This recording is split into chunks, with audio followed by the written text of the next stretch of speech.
OK, bráško, pust to tam. Pust tam tu songu, vole. Jsem načatý jak nikdy. Yes. Tak jo. Jdu do vás, buzny.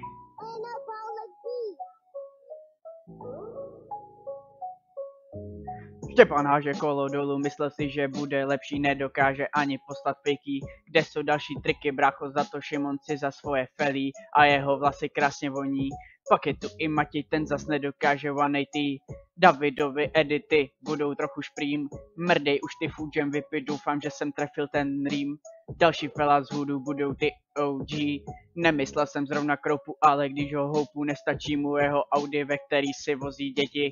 Martin má zas předražený Paseraty, kvůli holce přestal jezdit z filmu, ale zůstal na rozdíl od kroupy. Yes. OK, pokračujem.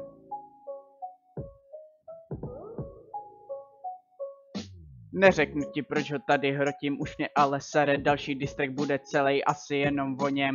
Menší rada na závěr, jestli se chceš naučit fakey, stojí 5000, debile!